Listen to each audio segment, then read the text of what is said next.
duduk di majelis ta'lim, mendengarkan kalamullah dan juga mempelajari sunnah dan hadis-hadis Rasulullah sallallahu alaihi wasallam.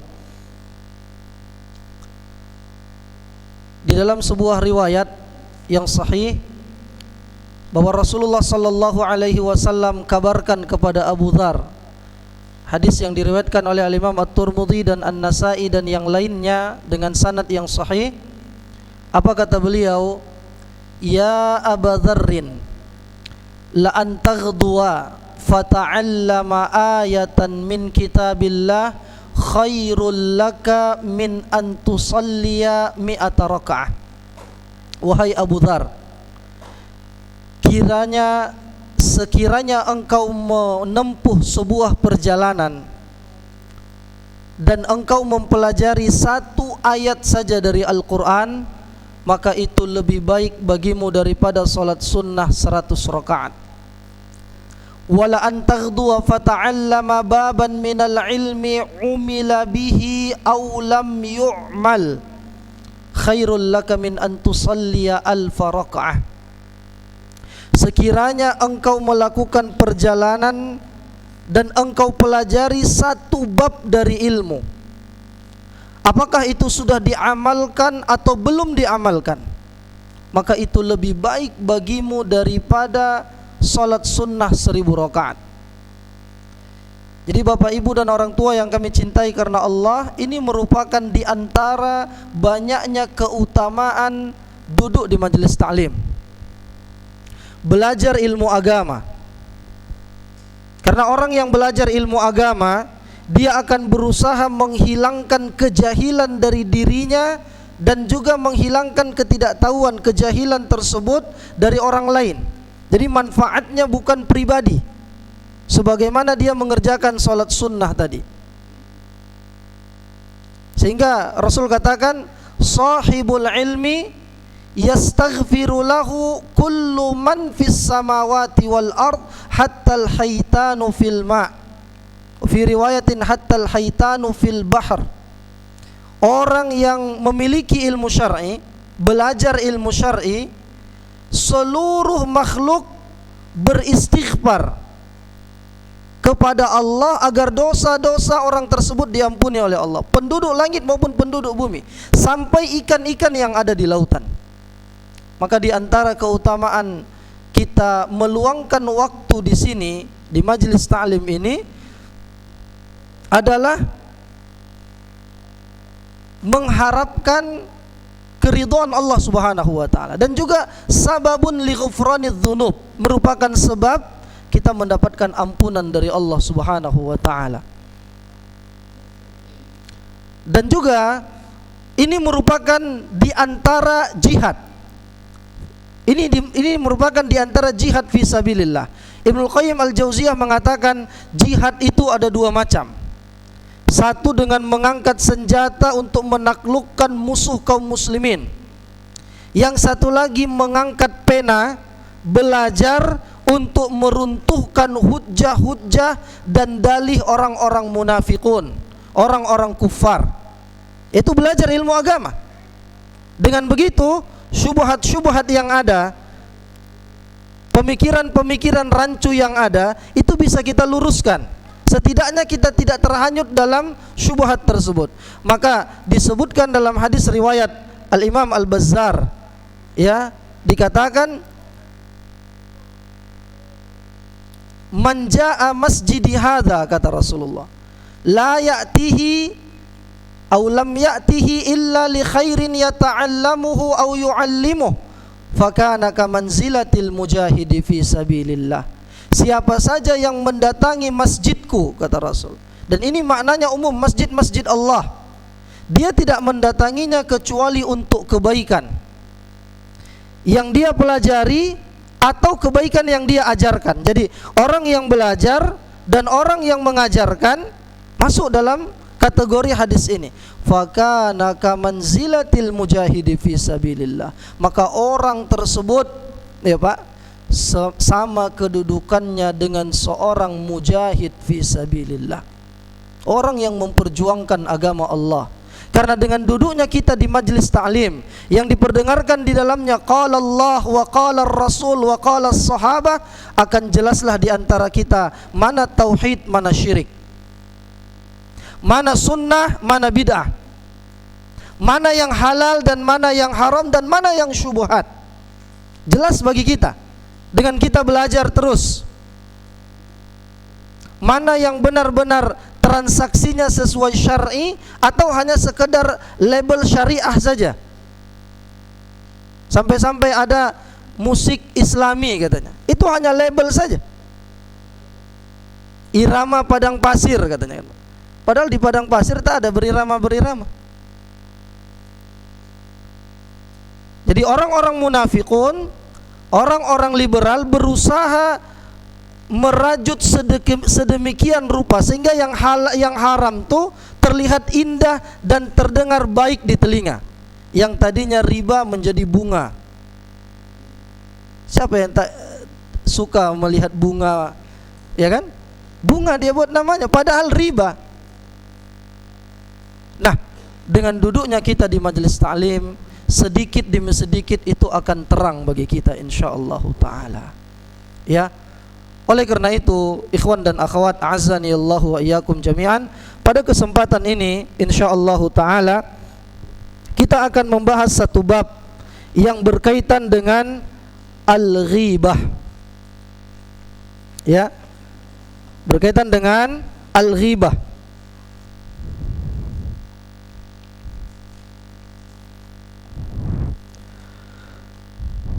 Dan juga kenapa materi ini penting untuk kita bahas? Jawabannya karena di antara amalan yang paling banyak menjerumuskan manusia ke neraka itu adalah disebabkan dua dosa. Dalam hadis riwayat Abu Daud dengan derajat yang sahih, Nabi pernah ditanya, su'ila Rasulullah sallallahu alaihi wasallam an aktsari ma yudkhilun nasa an-nar. Nabi ditanya tentang apa amalan yang paling banyak memasukkan manusia ke neraka. Maka Rasul katakan al-famu wal faraju. Dosa mulut dan dosa kemaluan. Nah, ini diantara amalan yang paling banyak memasukkan manusia ke dalam neraka. Itu dosa lisan. Di antara dosa lisan itu apa? Ghibah. Nabi sallallahu alaihi wasallam juga menyebutkan, man yatmanu li ma baina lihyaihi wa ma baina rijlaihi atmanu lahul jannah. Hadis riwayat Bukhari. Siapa saja yang bisa menjaga apa yang ada di antara dua janggutnya dan apa yang ada di antara dua pangkal kakinya, maka Allah akan jamin, ya Rasul sallallahu alaihi wasallam, saya akan jamin untuknya surga. Itu dia bisa menjaga mulutnya dan dia bisa menjaga kemaluannya dari perkara-perkara yang diharamkan oleh Allah tabaraka wa taala. Jadi ini di antara latar belakang kenapa kita perlu mengangkat tema tentang ghibah ini. Bayangkan Pak, dosa yang paling banyak memasukkan orang ke dalam neraka itu adalah disebabkan dosa lisan. Akibat lisan kita ini, kita merasa tidak apa-apa, tapi terkadang ini menyakiti hati saudara kita, menyakiti hati saudari kita, terkhusus ummahat, ibu-ibu, emak-emak. Ya, ada istilah gosip, makin digosok makin sip katanya. Dia nonton acara-acara yang ada di televisi membahas tentang itu, dia masuk dalam majelis itu.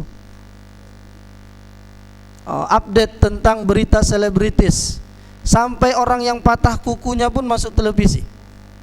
Nah, itu yang dibahas, itu yang diceritain.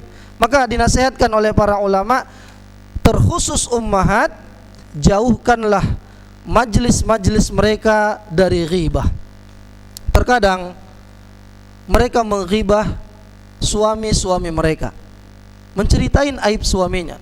Suamiku itu pelit, suamiku itu begini, kamu enaklah begini. Itu ghibah. Terkadang mereka menceritakan aib orang yang lewat. Nah, ada orang lewat itu jadi bahan ceritaan. Ghibah. Belanja ke along-along, beli cabai setengah kilo, kombur di situ 1 jam, ya Pak, dapat dosa 2 kilo. Padahal belanjaan cuma setengah kilo. Maka hati-hati, ya. Terkadang mereka juga menghibah sesama mereka. Si fulan sudah 3 kali nggak datang pengajian, tanpa dia tabayun terlebih dahulu. Itu sudah lari dia itu. Masya Allah. Dan terkadang juga mereka menghibah ustadz dan guru mereka. Wal'iyadu billah. Terkadang disinilah hilangnya keberkahan ilmu syar'i yang kita pelajari. Kita lihat bagaimana akhlaknya Imam Ahmad bin Hanbal, Pak, kepada al-Imam Asy-Syafi'i. Apa kata Imam Ahmad? Kuntu ad'u lisy-Syafi'i 20 aman. Saya senantiasa mendoakan kebaikan untuk guruku Imam Syafi'i 20 tahun lamanya. Setiap habis salat sunnah, Imam Ahmad menengadahkan tangannya berdoa untuk guru beliau, Imam Syafi'i. Ini barakatul ilmi, berkahnya ilmu agama itu. Sampai-sampai dikatakan kana Ahmad bin Hanbal yahfazu alfi hadis. Adalah Imam Ahmad bin Hanbal itu hafal 1 juta hadis. Dan kita lihat juga akhlaknya Imam Syafi'i kepada murid beliau. Keikhlasan seorang guru itu juga berpengaruh pada keberkahan ilmu. Suatu ketika Al-Imam Asy-Syafi'i rahimahullah memiliki seorang murid yang termasuk kategori agak lama menerima pelajaran, menangkap pelajaran. Akhirnya pulanglah muridnya ini. Di tengah jalan dia lihat ada air yang menetes terus ke sebuah bongkahan batu, dan batu itu melengkung. Ketemu sama Imam Syafi'i, karena dia melihat muridnya ini putus asa untuk belajar bahasa Arab, untuk belajar nahwu sharaf. Apa kata Imam Syafi'i? Ya Rabi', "Lau kana al-ilmu mithla at-ta'am la at'amtuhu iyyaka." Nama muridnya ini Rabi' bin Sulaiman.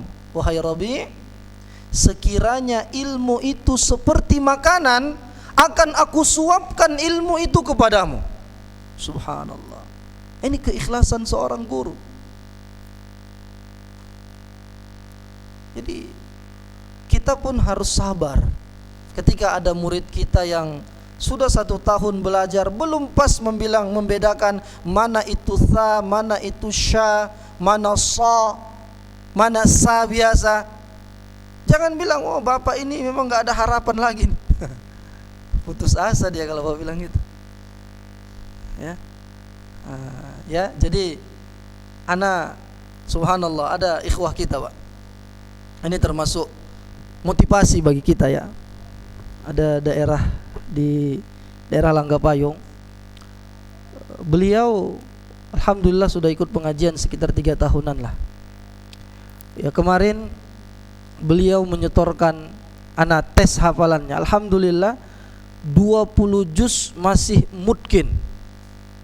Begitu dia belajar sunnah, sebelumnya sudah menghafal, murojaah setiap kajian, kadang murojaah sama kita, cerita-cerita sambil tanya hafalan. Bayangkan 20 juz, padahal udah berusia 40 tahun lebih. Yang 20 juz itu mungkin, ya. Jadi kadang begitulah hidayah. Ada orang yang sudah puluhan tahun belajar sunnah, tapi untuk duduk di halaqah tajwid Al-Quran dia enggan. Ada yang baru-baru belajar tapi Masya Allah semangatnya luar biasa, mengalahkan yang sudah lama. Disinilah kita, wa fi dzalika falyatanafasil mutanafisun. Untuk hal yang seperti itu kita berlomba-lomba. Ya. Jadi ikhwan dan akhwat, a'azzani Allahu wa iyyakum jami'an. Kembali kita kepada materi inti tentang al-ghibah ini. Ya. Jadi di sini kita sebutkan ini tulisan al-ghibah. Ya. Al-ghibah itu dalam bahasa Arab itu berasal dari kalimat al-ghaib. Ya. Berasal dari kalimat al-ghaib. Itu dia ya. Ini bacaannya al-ghaib. Al-ghaibu. Artinya ma ghaba anka. Al-ghaib itu yang tidak terlihat oleh engkau, yang tidak engkau saksikan. Al-Imam Ibnu Manzur mengatakan dalam kamus beliau, an yatakallama khalfa insanin masturin bisu. Engkau menceritakan keburukan seseorang yang tidak hadir bersamamu. Itulah secara etimologi, secara bahasa ghibah itu ini asal katanya.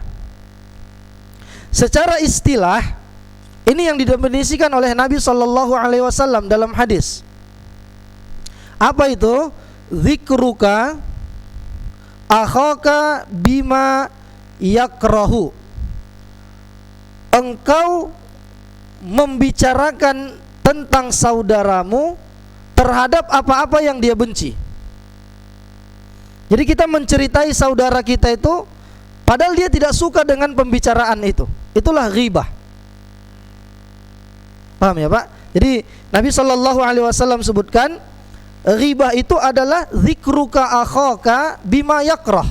Engkau menyebutkan tentang saudaramu apa-apa yang tidak dia sukai. Naam. Misalnya bagaimana?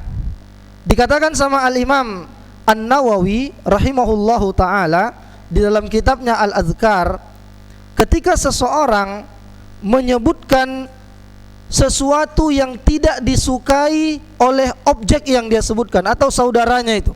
Apa misalnya?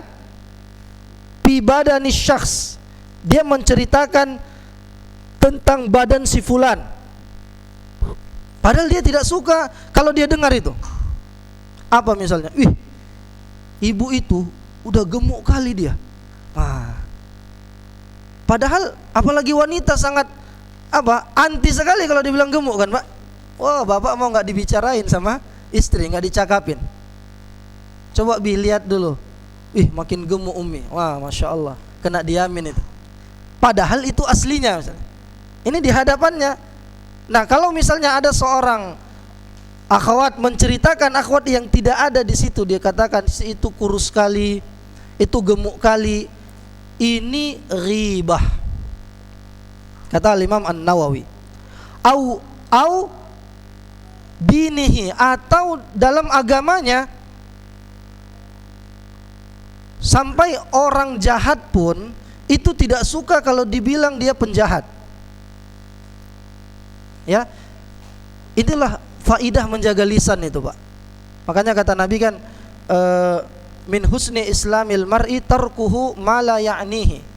Merupakan tanda baiknya Islam seseorang, dia tinggalkan apa-apa yang tidak bermanfaat baginya. Ya, oleh karena itu termasuk ghibah itu apabila seseorang ya menceritai tentang badan saudaranya, ya.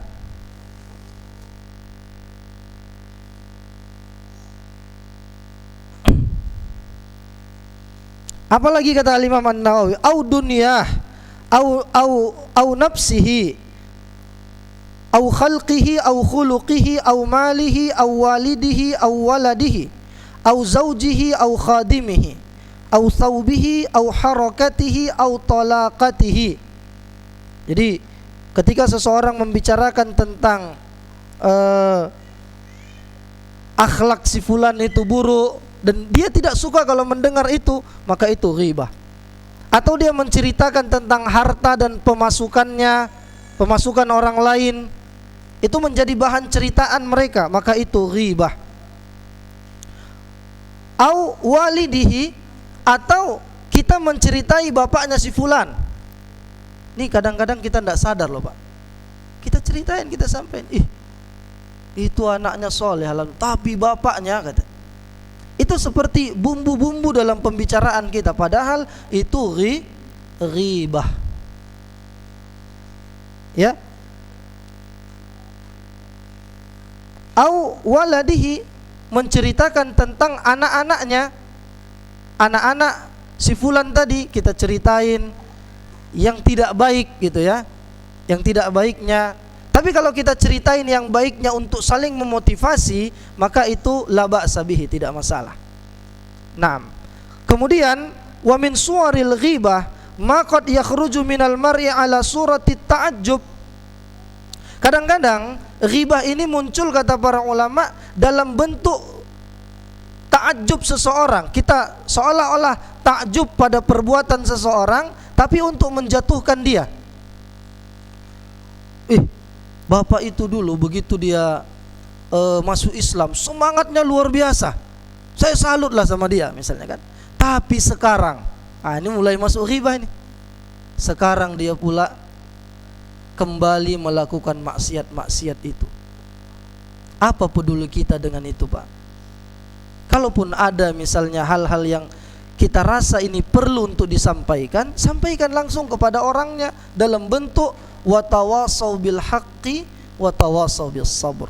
Jadi ini diantara bentuknya, ikhwan dan akhwat, a'azzani Allahu wa iyyakum jami'an. Atau misalnya seseorang mengatakan, si fulan itu banyak sawitnya tapi kok miskin aja. Ini kan karena sebagian orang terlalu usil dengan hidup orang lain. Semuanya mau dikomentarin. Ya. Dan ini juga pernah terjadi dan langsung dinasihati oleh Nabi sallallahu alaihi wasallam. Terjadi pada siapa? Pada Ummul Mukminin Aisyah radhiyallahu taala anha. Ya. Jadi Aisyah pada saat itu karena ada rasa cemburu dalam hatinya, dia katakan kepada Rasul sallallahu alaihi wasallam, "Cukuplah bagimu istrimu yang pendek itu." Dia mengisyaratkan kepada Hafsah putrinya Umar. Lalu apa kata Nabi? Itu adalah perbuatan ghibah dan minta maaflah segera. Ya, pelajarannya adalah bahwa rumah tangga Rasulullah juga terkadang ada gejolaknya, tapi mereka kembalikan solusinya itu kepada Al-Quran dan juga bimbingan sunnah Nabi sallallahu alaihi wasallam. Kemudian ma'asyiral muslimin, apa hukum ghibah? Para ulama ijma' ya bahwa hukum ghibah itu adalah haram. Ini ijma'. Apa ijma'? Sepakat mereka bahwa ghibah hukumnya haram. Cuma mereka berbeda pendapat, apakah ghibah itu dosa besar apa dosa kecil? Ya, tapi pendapat yang paling kuat mengatakan ghibah adalah minal kabair. Apa dalil pengharaman al-ghibah? Ya, dalilnya kita buat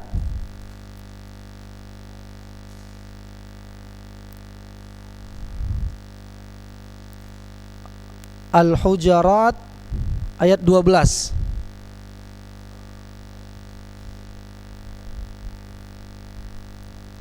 Ya, surat Al-Hujarat ayat 12. Ini diantara dalil pengharaman ghibah. Allah Subhanahu wa taala sebutkan, wala yaghtab ba'dukum ba'dha ayuhibbu ahadukum ayyakula lahma akhihi maitam fakarihtumuh. Nanti kita akan bahas insyaallah taala. Kemudian yang kedua dalilnya adalah surah Al-Humazah. Ini Bapak hafal insyaallah ya. Surat Al-Humazah ayat 1. Apa itu, Pak? Naam. Wailul likulli humazatil lumazah. Ini dalil haramnya perbuatan ghibah. Ya, wailul likulli humazatil lumazah. Dalil yang ketiga, surat Al-Qalam ayat 11, 10 dan 11. Ya, Al-Qalam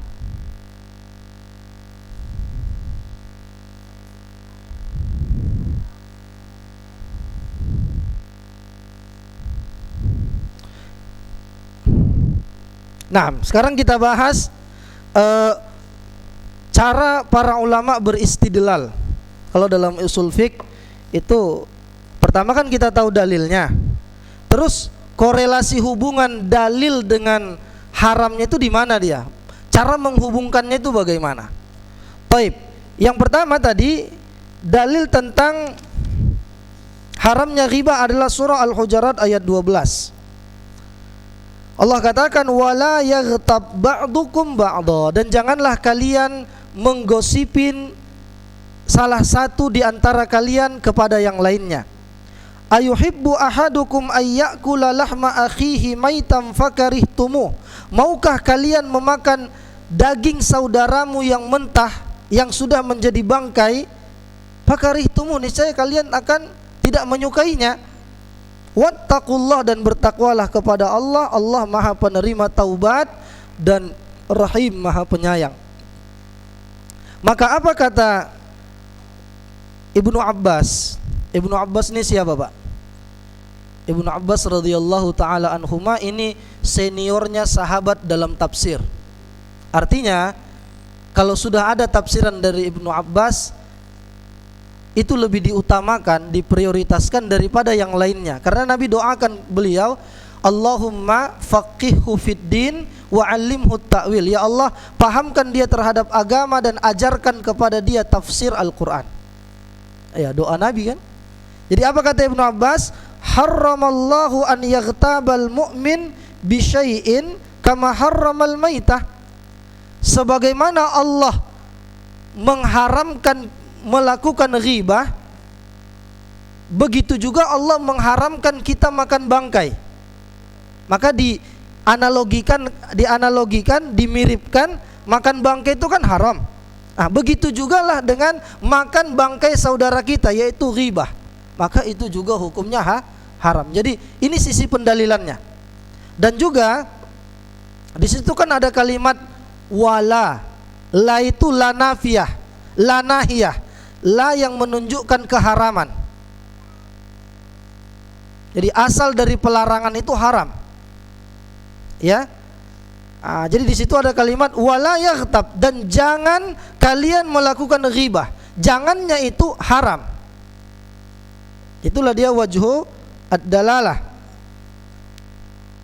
Dan juga ma'asyiral muslimin, a'azzani Allahu ayyakum jami'an, kita percepat. Kemudian yang kedua tentang wailul likulli humazatil lumazah. Dari mana sisi pengharamannya? Ketika sebuah perbuatan itu diancam dengan neraka, maka itu haram. Ketika sebuah perbuatan itu diidentikan dengan perbuatan syaitan, maka itu haram. Walaupun tidak ada di situ kalimat lanya kan. Misal dikatakan apa di sini? Wailul, neraka waillah, kecelakaanlah, ya, kehinaanlah bagi orang al-humazah dan al-lumazah. Apa itu al-humazah? Al-humazah itu, Pak, dia menghibah, menceritain seseorang dengan perbuatannya. Misalnya ada saudaranya yang, ya maaf cakapnya, ada kekurangan pada diri saudaranya itu. Entah jalannya, entah cara berdirinya, cara bercakapnya. Nah, dia ejekin, dia ledekin saudaranya itu dengan menirukan hal yang sama, itu ghibah. Itulah namanya al-humazah. Menghina atau menjelekkan saudara dengan perbuatan kita, dicontohkan. Makanya para ulama mengatakan, ya, nonton lawak-lawak yang rata-rata mengandung dusta itu hukumnya haram. Kan banyak dustanya itu. Ya, celakalah bagi orang yang berbohong untuk membuat orang lain tertawa. Itu ya. Dan al-lumazah itu ya ghibah dengan ucapan. Kalau humazah tadi ghibah dengan anggota badan, dengan perbuatan. Dan itu dua-duanya diancam dengan neraka wail. Begitu juga dengan pengharaman khamar, pengharaman judi. Di dalam surah Al-Maidah ayat 90 kan Allah katakan fajtanibuhu min amalis syaitan, itu merupakan perbuatan syaitan. Maka itu haram kan? Makan dengan tangan kiri, minum dengan tangan kiri, itu perbuatan syaitan, maka hukumnya haram. Nah, ya. Jadi demikian. Dan yang terakhir dalilnya adalah firman Allah dalam surah Al-Qalam ayat 10 dan 11. Wala tuti' kulla hallafim mahin hammazim masya'im binamim. Ya. Itu janganlah kalian mentaati orang-orang yang suka bersumpah. Ya, jadi terlalu sering bersumpah ini menandakan kurangnya kepercayaan orang pada diri orang tersebut. Sikit-sikit dia bilang apa? Wallahi. Wallahi, ana enggak ngambil itu. Wallahi billahi tallah, itu kan huruf qasam, huruf sumpah. Jadi jangan sering-sering. Kalau memang dibutuhkan baru. Itu kan orang yang suka bersumpah menandakan orang enggak percaya sama dia kalau dia enggak bersumpah. Itu ya, Pak. Nah, jadi ini dalil yang ketiga, ikhwan dan akhwat, a'azzani Allahu wa iyyakum jami'an. Dan dalil dari hadis, ya, itulah tadi yang kita sebutkan, bahwa Nabi katakan bahwa ghibah itu adalah dzikruka akhaka bima yakrah. Dan juga ketika para sahabat melihat Ma'iz ini yang pernah dirajam di zaman Nabi radhiyallahu an, ya, maka kecipratanlah sebagian darahnya kepada salah seorang sahabat, dan juga mereka mengatakan bahwa dia dirajam seperti dirajamnya seekor kalbun, itu ya. Maka Nabi langsung mengatakan itu adalah perbuatan ghibah, kalian tidak boleh melakukannya. Apa kata Nabi? Aina fulan wa fulan, mana si fulan dan si fulan yang telah mencela saudaranya yang dirajam tadi, ya. Maka dinasihati sama Rasul sallallahu alaihi wasallam. Jadi kita tidak boleh menghibah saudara kita dalam keadaan dia hidup maupun dia sudah meninggal, ya. Nah, kemudian ma'asyiral muslimin, ikhwan dan akhwat, a'azzani Allahu wa iyyakum jami'an. Para ulama salaf juga mengatakan, para sahabat seperti Ka'ab al-Ahbar, dia katakan al-ghibatu tuhbitul amal. Ghibah itu bisa menghapuskan amal soleh kita. Al-Imam Hasan al-Basri mengatakan, wallahi lal ghibatu asra'u fi dinil muslim minal akalati fi jasad ibni Adam. Tidaklah, ya, ghibah itu sangat mudah merusak agama seseorang, seperti api yang mudah membakar jasad anak Adam, ya. Bahkan Sufyan bin Uyainah mengatakan al-ghibatu asyaddu minad dain. Perbuatan ghibah ini lebih dahsyat daripada hutang. Kenapa? Karena hutang itu bisa kita bayar, sementara ghibah terkadang seseorang tak sadar untuk membayarnya. Dia merasa lezat dan asik saja berbicara itu. Dia tidak merasa berdosa. Na'udzubillahi min dzalik. Ya. Bahkan dikatakan sama Sufyanus Tsauri, iyyaka wal ghibah, iyyaka wal wuqu' fin nasi payahlaka dinak. Hati-hatilah engkau dengan perbuatan ghibah, karena itu paling mudah untuk merusak agamamu. Wal iyadzubillah.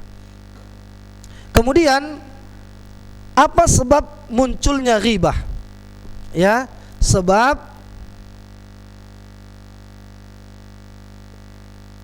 apa sebabnya? Yang pertama adalah lemahnya iman, dha'ful iman.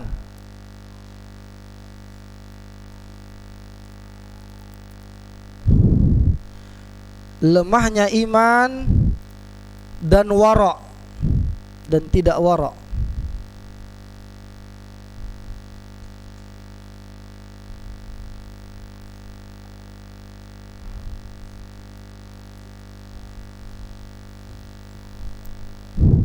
Kemudian sebab yang kedua adalah muwafaqatul aqran wal julasa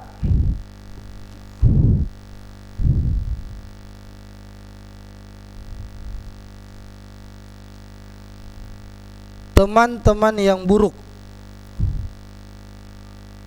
Ya, di antara dalil yang 1 dan 2 ini adalah Al-Mudaththir ayat 45.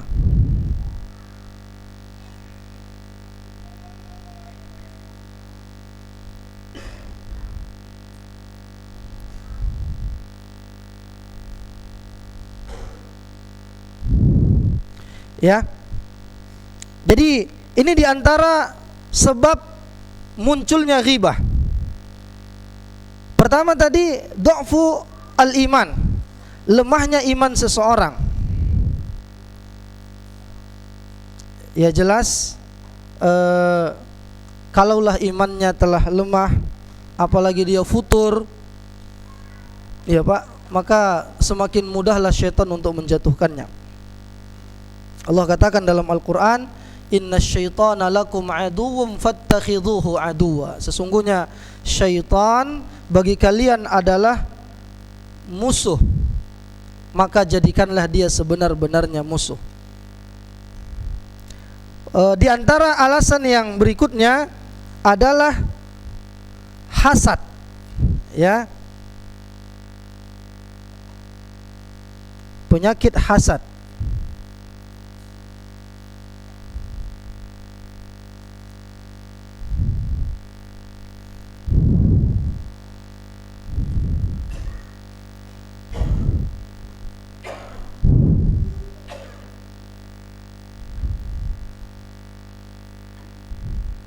Dan yang keempat, hubbud dunia. Apa hubbud dunia, Pak? Cinta dunia. Nah, cukup 4 saja kita buat, ya, di antara sebabnya.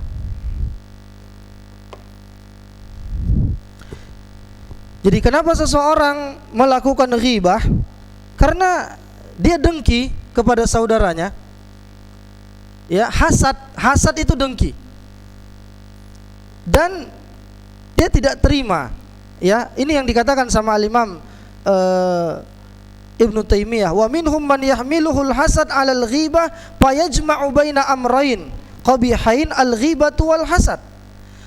Jadi seseorang karena hasad, karena dengki, dia melakukan ghibah. Maka kata Ibnu Taimiyah, dia mengumpulkan 2 dosa yang sangat hina, dosa ghibah dan dosa dengki. Luar biasa. Cuma kita boleh dengki dalam 2 hal. Dalam hal apa itu, Pak? Bukan dengki, ya, bukan hasad, ghibutah. Merasa iri tapi untuk memotivasi diri. Dalam 2 hal kita boleh untuk merasa iri dengan saudara kita. Apa itu? Yang pertama, orang yang diberikan harta dan dengan harta itu dia bersedekah di jalan Allah. Dia berinfak, dia memfasilitasi dakwah. Kita boleh iri dengan sahabat kita itu. Ya Allah, kalau saya punya harta seperti dia, saya juga akan berlomba-lomba dalam kebaikan. Atau rajulun atahullahu ilman, seseorang yang Allah berikan ilmu kepadanya, dia mengamalkan ilmunya, dia mendakwahkannya dan menasihatkannya kepada kaum muslimin. Boleh kita di situ iri dalam rangka memotivasi diri kita. Bukan berarti iri kita tikam dia, enggak, kan? Iri, si fulan masya Allah dia sudah hafal 1 juz, lalu bagaimana dengan saya? Biar aja lah dia, jangan pula gitu kan. Ya, jadi boleh kita merasa ghibutah supaya kita termotivasi. Bapak itu sudah fasih bacaan Qur'annya, bapak itu alhamdulillah belajar tajwid, maka kenapa saya malas? Padahal bapak itu lebih tua, uzurnya lebih banyak, saya masih muda, masih kuat. Dan dalam istilah Arab tuh 40 tahun ke bawah itu masih pemuda, Pak. Jadi jangan merasa tua kalau diajak belajar tajwid. Udahlah Ustaz, kayaknya anak gak bisa lagi. Masya Allah.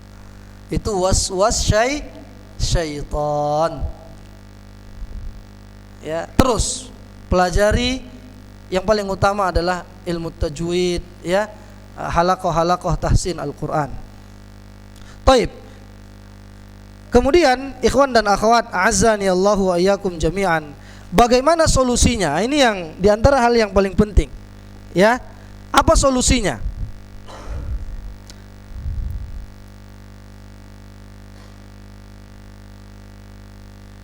Satu adalah bertakwa kepada Allah.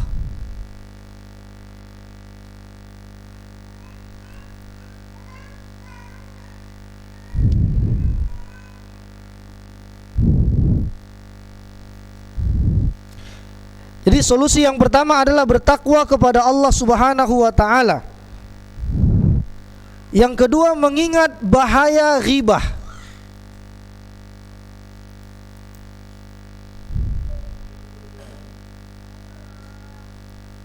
Mengingat bahaya daripada ghibah. Ya. Kemudian yang ketiga adalah an yatadzakkar uyubahu wa yanshaghil biha an uyubi nafsih. Mengingat aib sendiri.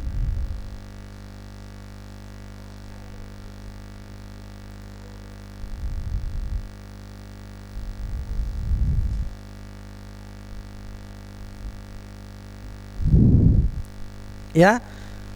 Kemudian yang keempat adalah qira'atu sayris salihin wan nazar fi sulukihim wa kaifiyat mujahadatihim li anfusihim.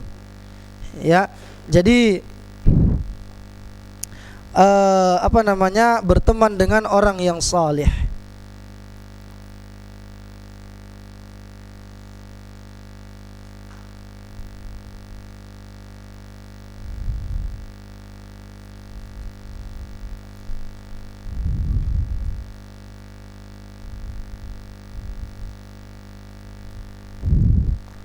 Ya, bermajlis dengan mereka. Jadi ini diantara solusinya. Tentunya adalah bertakwa kepada Allah Tabaraka wa ta'ala. Ya, untuk dalil daripada solusinya ini adalah surah Az-Zukhruf ayat 80. Allah berfirman, "A'am yahsabuna anna la nasma'u sirrahum wa najwahum." Ya. Am yahsabuna anna la nasma'u sirrahum wa najwahum bala wa rusuluna ladaihim yaktubun. Apakah mereka mengira bahwa kami tidak mendengar bisikan-bisikan mereka atau ucapan-ucapan yang mereka sampaikan dengan terang-terangan? Apakah mereka mengira kami tidak mendengar? Bala, benar bahwa Rasul kami itu senantiasa berada di sisi mereka. Itu utusan Allah berupa malaikat. Ada malaikat yang mencatat, ya Pak, apa-apa yang kita ucapkan, baik dengan kuat atau dengan pelan. Namun kata Syekh Muhammad bin Shalih Al-Utsaimin, kalau itu masih terbetik dalam hati kita, masih terlintas dalam hati kita, itu belumlah sebuah dosa. Ada sebuah hadis riwayat Bukhari disebutkan, "Innallaha tajawaza li an ummati ma khatta'at bihi nafsuhu ma lam ta'mal aw tatakallam." Sesungguhnya Allah memaafkan apa-apa yang terlintas dalam hati anak Adam selama belum dia ucapkan atau dia lakukan. Kadang-kadang kan bisa begitu ya Pak. Ya. Bismillah.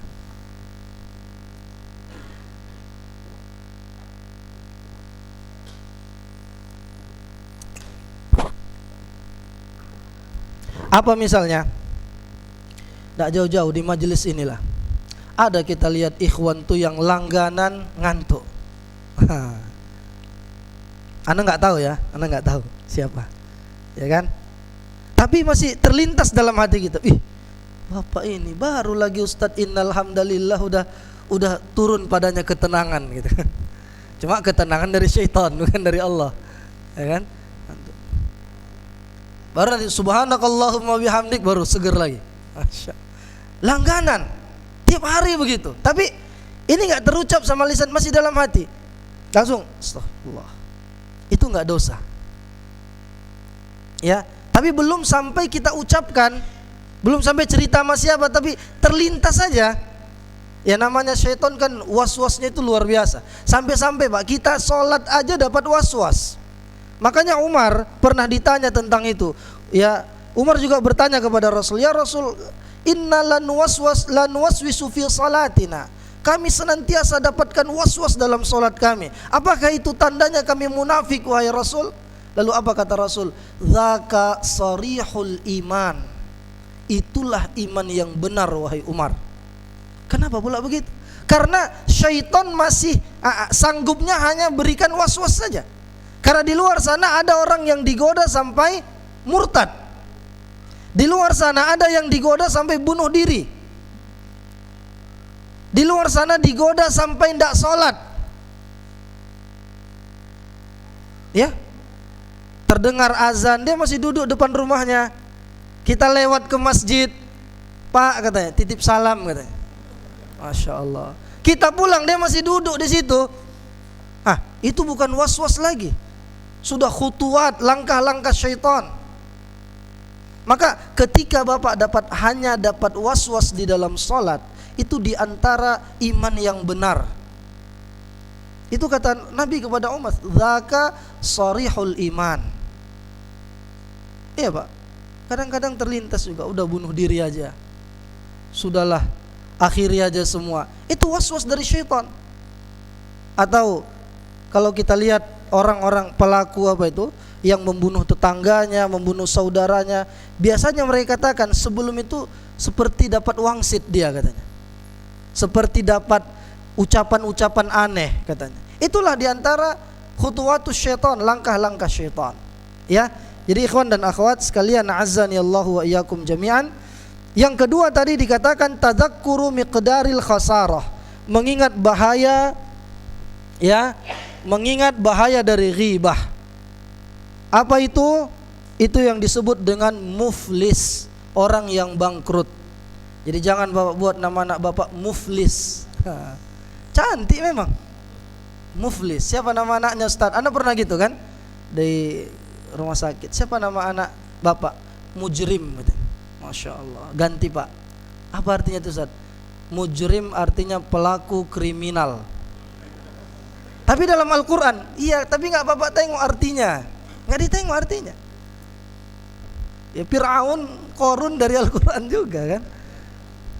Taib. Jadi kata Nabi, atadruna manil muflis, tahukah kalian siapa orang yang merugi itu? Maka para sahabat mengatakan, al muflisu fina man la dirhama lahu wala mata. Orang yang merugi dan bangkrut di kami, menurut kami itu orang yang tidak punya duit, orang yang tidak punya perhiasan.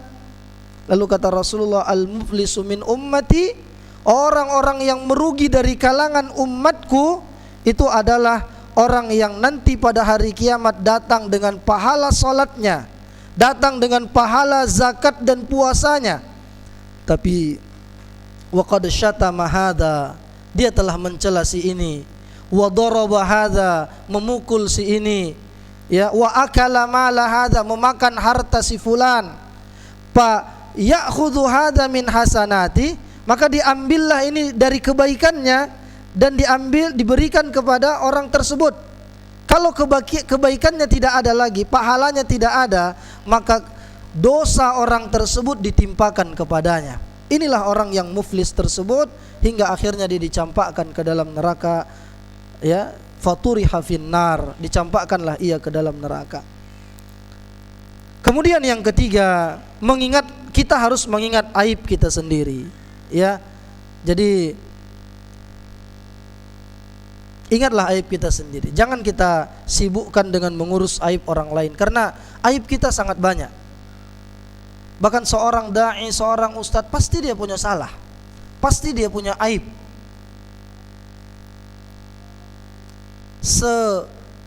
Sempurnanya Nabi Muhammad itu tetap ada orang yang benci sama beliau, Pak. Walaupun beliau dapat gelar Al-Amin, orang yang terpercaya, tapi di jalan dakwahnya beliau diancam untuk dibunuh. Jadi bukan berarti ketika Bapak mengenal sunnah, berada di atas manhaj salaf, orang benci kepada kita, bukan berarti tanda manhaj kita tidak benar. Tidak, itu ujian.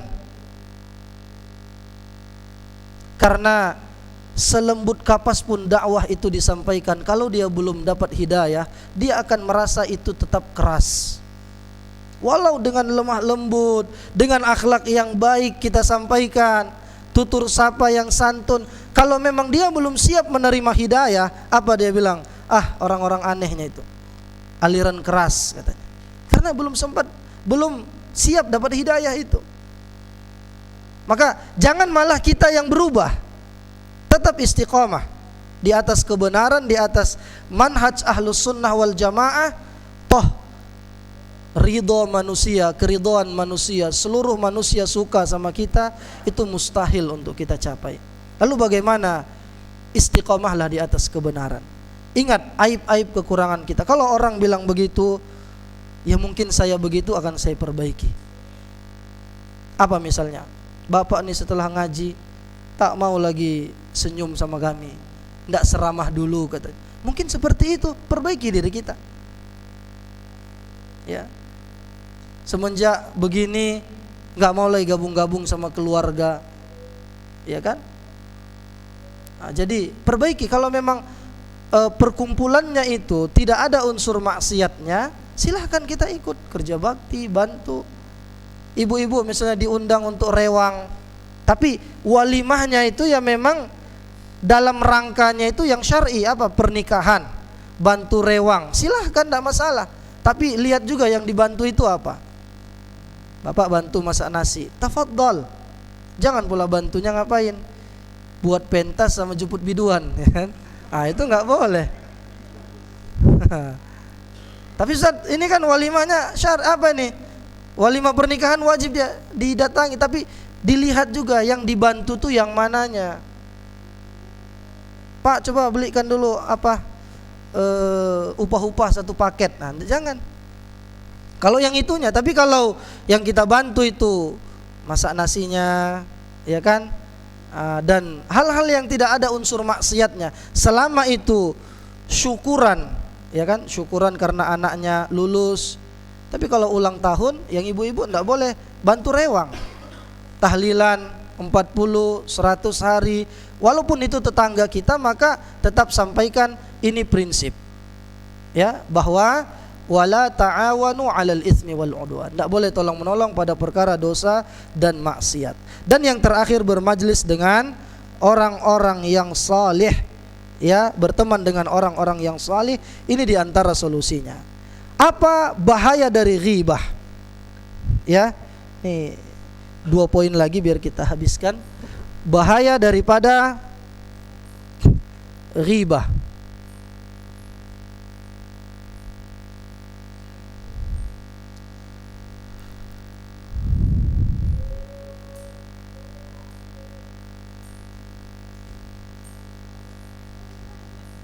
Ya, hina di dunia. Apa? Hah? Situ cari sini.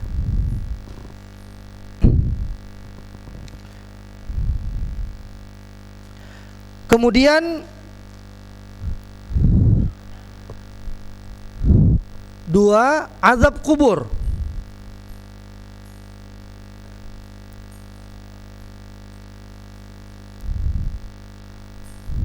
Azab di kuburnya.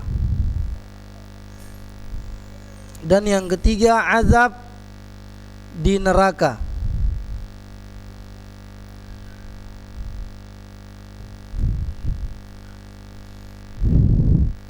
Ya, jadi ini ikhwani fiddin, a'azzani Allahu wa iyyakum jami'an.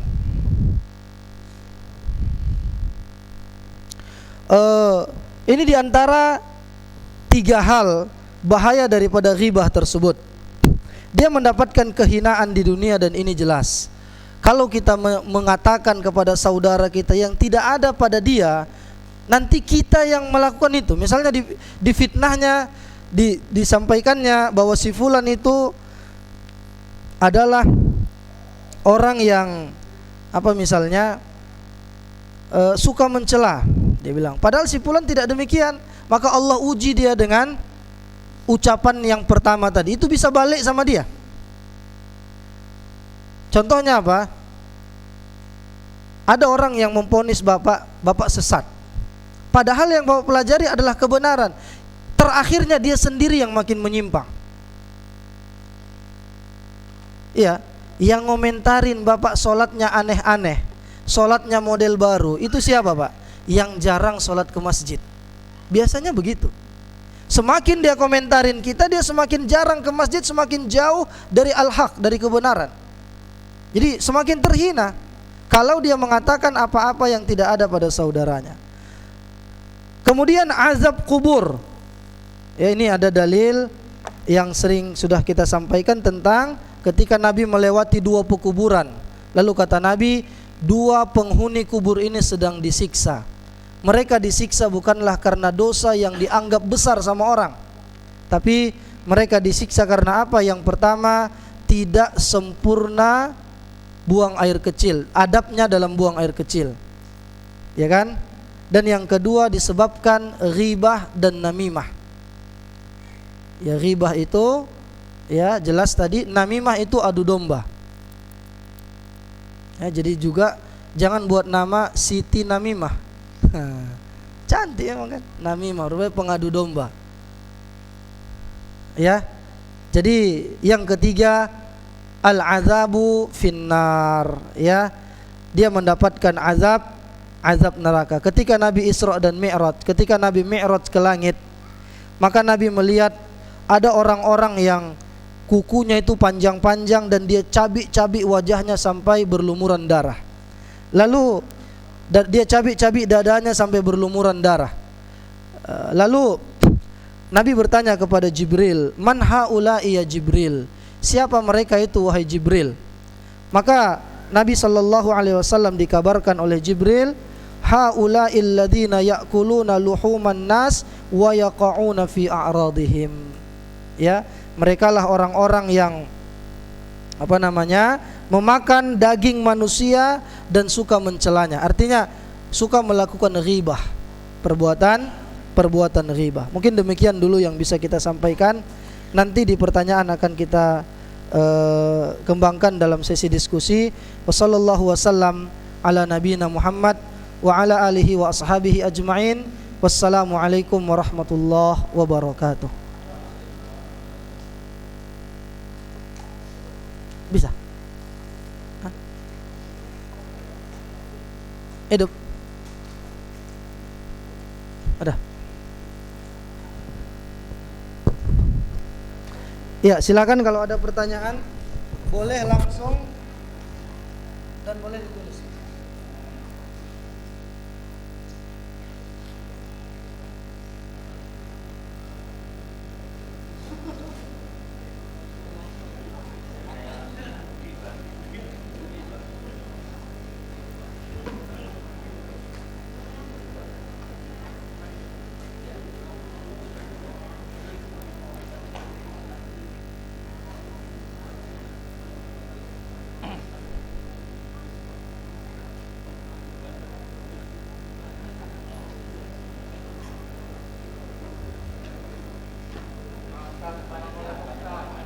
Fadhal.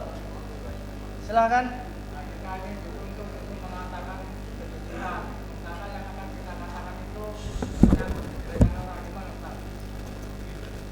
Baik. Bapak mengatakannya ini kepada siapa? Bapak mengatakannya kepada siapa misalnya? Kepada orang lain gitu ya. Jadi iya, perhatikan ma'asyiral muslimin, a'azzani Allahu wa iyyakum jami'an.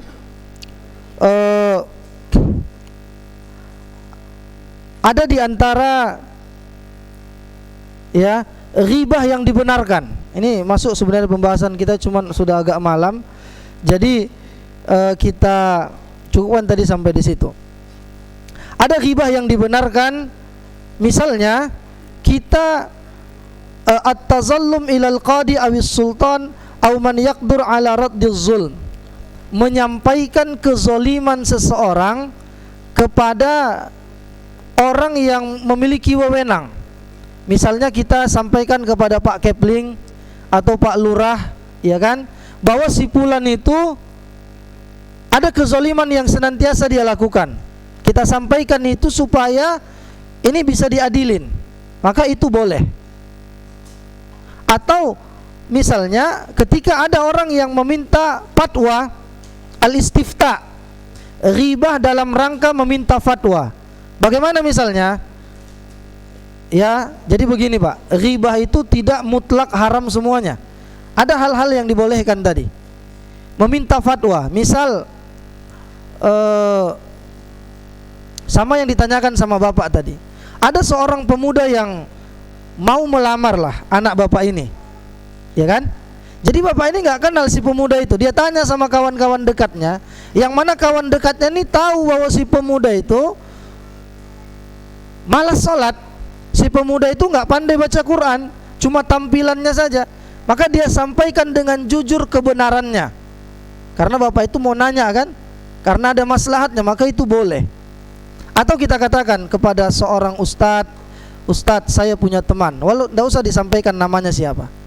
Saya punya teman, dia itu ikut ke taklim di sini, ikut juga taklim yang tidak sunnah. Kalau ada perayaan ulang tahun ikut juga. Jadi dia itu di sana suka, di sini senang, di sana senang. Bagaimana itu Ustadz? Apakah saya menjadikan dia sebagai teman akrab? Itu kan kita sampaikan keadaan sesungguhnya dari si fulan itu. Tapi kita nggak katakan itu siapa dalam rangka apa? Meminta fatwa. Maka jangan misalnya si Ustadz itu mengatakan jangan jadikan dia sebagai teman dekat. Maka perbuatan dia menyampaikan aib-aib temannya tadi itu bukan ghibah, karena dalam rangka meminta fatwa. Paham ya Pak? Ada orang yang mengutang sama Bapak A. Jadi Bapak A nanya tentang orang ini. Gimana itu si fulan itu? Oh, utang dia sama saya udah 15 tahun belum dibayar-bayar. Cuman 100 ribunya, cuman 50 ribu, enggak dibayar-bayar. Ini kan menyampaikan yang dia benci, tapi dalam rangka meminta fatwa. Maka itu boleh. Ya Pak, itu boleh. Ada orang yang mau nyewa di rumah kontrakan Bapak. Kita tidak tahu itu siapa sebenarnya. Kita tanya sama orang dekatnya. Orang dekatnya bilang jangan, hati-hati. Itu orangnya maling, itu orangnya begini. Itu bukan ribah. Atau misalnya kita bertanya tentang manhaj seseorang. Ada seorang ustadz misalnya, kita tanya, kita tidak tahu dia bagaimana. Apakah misalnya ustadz yang lain tahu? Padahal kan ada hadis yang mengatakan la tujalisu ahlal ahwa fa innaha mumridatun lil qulub. Jangan engkau bermajlis dengan orang-orang yang mendahulukan hawa nafsunya, karena itu akan membuat hatimu sakit. Wallahu a'lam. Apalagi ghibah yang dibenarkan, al-isti'anah ala taghyiril munkar, minta tolong agar dihilangkan kemungkaran. Ya, misalnya kita katakan di komplek kita itu ada memang satu orang itu yang terkenal maling. Lalu kita ceritakanlah, kita kumpul, diskusi, bagaimanalah sikap kita. Itu enggak ghibah, karena memang dia itu betul-betul maling. Apa tujuan kita? Ingkarul mungkar, nahi mungkar, menghilangkan kemungkaran. Ya, wallahu alam. Begitu juga dengan at-tahdzir minasyarri, mengingatkan dari keburukan-keburukan si fulan. Ini pernah terjadi ketika ada seorang wanita yang hendak dilamar sama Muawiyah dan Abu Jaham. Perhatikan ini. Ja'at Fatimah binti Qais. Fatimah binti Qais datang kepada Nabi. Dia bertanya tentang Muawiyah dan Abu Jaham dan Usamah bin Zaid. Jadi 3 orang ini melamar siapa? Fatimah binti Qais.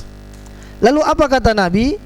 Amma Muawiyah farajulun lama lalahu. Muawiyah itu adalah laki-laki yang sangat miskin, tidak ada hartanya sama sekali. Kemudian yang kedua, adapun Abu Jaham ini laki-laki yang emosional dan suka memukul perempuan, maka nikahlah dengan Usamah, kata Nabi. Jadi ini wanita ini mau minta fatwa atau minta apa, ada maslahatnya, tidak apa-apa disampaikan. Jadi Nabi SAW menyampaikannya. Taib. Ada lagi pertanyaan lain, Pak? Assalamualaikum warahmatullahi wabarakatuh.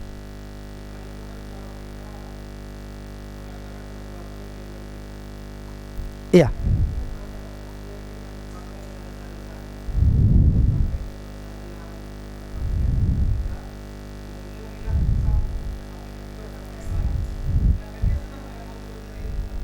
Iya. Baik. Nah.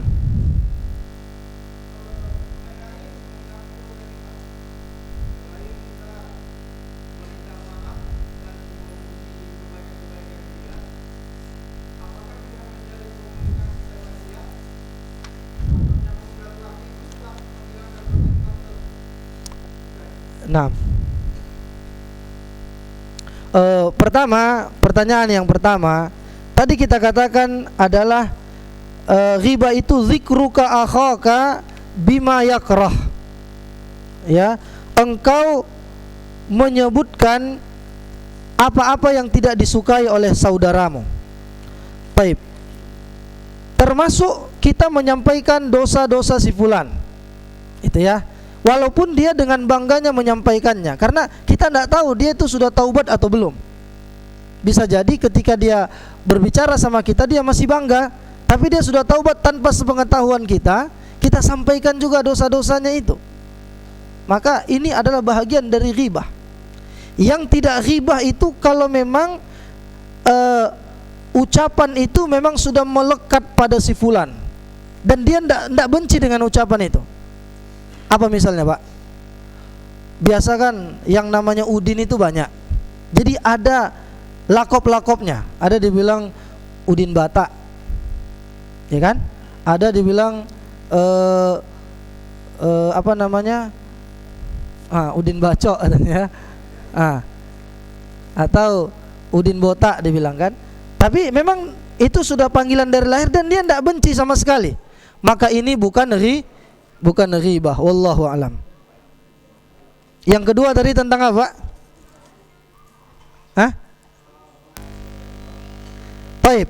Iya, tadi kita sebutkan ya, di antara cara bagaimana kita menghapuskan dosa ghibah ya adalah dengan cara bertaubat.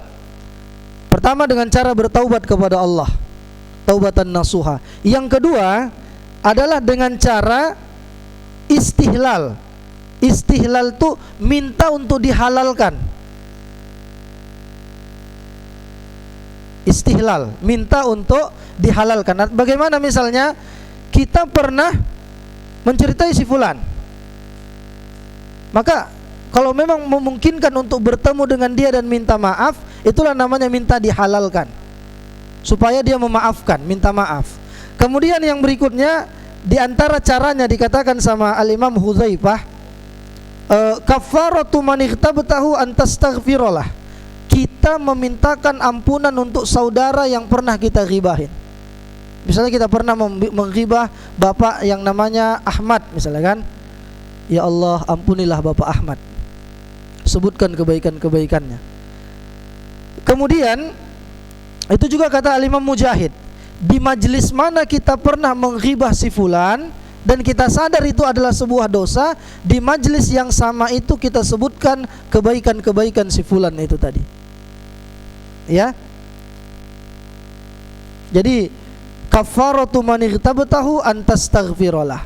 Namun dengan kita menjalin silaturahmi dengan baik sama dia, ini diantara cara bagaimana kita menjalin hubungan tersebut dan melenyapkan dosa ghibah itu. Tapi kalau misalnya itu hutang, tetap harus dibayar. Tidak bisa hanya dengan minta maaf saja. Pernah dia mencuri uang tetangganya, tidak banyak-banyak, cuma 20.000. Baru dia datang, ana minta maaf ya, dosa besar, dosa kecil semuanya. Tapi enggak dia bilang uang yang dia curi itu. berarti yang dia curi itu belumlah halal, harus dia sampaikan. Ya, nah, wallahu taala a'lam bissawab. Ada yang lain, Pak? Assalamualaikum warahmatullahi.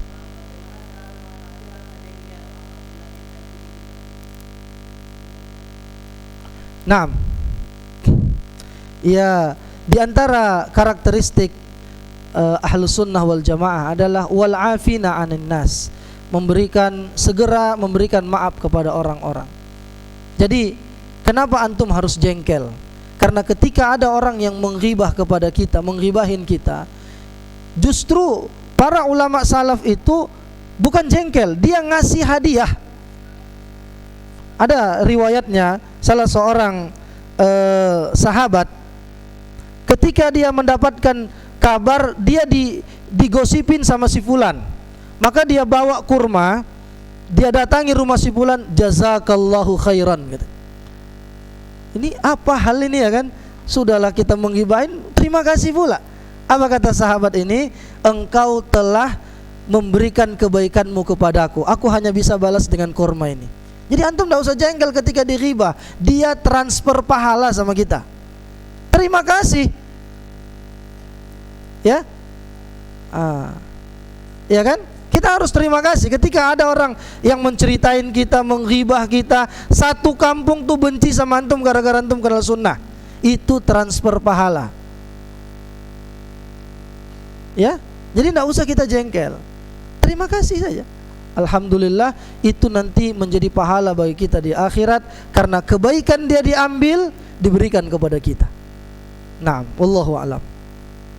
Jadi gimana kalau masih jengkel, Ustaz? Istighfar. Berarti kita pun masih punya penyakit hati, ya kan? Ya, itulah manusiawi. Taib, ada yang lain, Pak? Dari ibu-ibu, izin bertanya di luar tema, Ustaz, tentang vaksin COVID. Masya Allah. Bagaimana sikap kita yang seharusnya? Apakah kita ikut pemerintah untuk disuntik vaksin, atau boleh menolak karena banyak sekali berita-berita yang tidak baik tentang kandungan dari vaksin COVID-19 tersebut? Wallahu alam. Ana tawakuf dalam masalah ini. Nanti antum cari aja ustadz yang lebih ahli dalam masalah ini. Ini bukan ranah kita lagi kan, Pak. Jadi sebagaimana yang disampaikan pernah sama Ustadz Ahmad Zainuddin, tapi bukan tentang vaksin, tentang imunisasi, itu bukanlah paksaan. Artinya kalau kita lihat anak kita sehat, ya kan, maka apakah perlu untuk diimunisasi? Itu bukanlah paksaan. Ketika kita tidak ikut juga imunisasi, itu bukanlah sebuah dosa. Ya, karena ketaatan itu adalah pada perkara yang ma'ruf dari sisi agama, tidak menyalahi, dan juga dari sisi manfaat ilmiahnya. Jadi ketaatan yang kita lakukan itu adalah pada hal-hal yang ma'ruf. Tapi kalau misalnya ada hal-hal yang tidak sesuai dengan syariat, maka kita tidak mesti harus patuh 100%. Misalnya apa? Misalnya anjuran tentang KB, 2 anak cukup. Apakah ketika anak bapak 3, bapak berdosa? Tidak. Apalagi udah 13 Ustaz. Enggak ya, jadi ini serahkan kepada ahlinya. Kalaupun misalnya dia tidak ikut-ikutan, ya sebaiknya dia tidak memprovokasi massa untuk melakukan hal itu. Diam saja. Kalau memang dia tidak terima, ya sudah, tawakuf saja, ya mendiamkannya. Nah, wallahu alam. Ada yang lain, Pak? Pas. Nah, naktabi bihadza. Subhanakallahumma bihamdika asyhadu an la ilaha illa anta astaghfiruka wa atubu ilaik. Assalamualaikum warahmatullahi wabarakatuh. Galang dananya. Iya.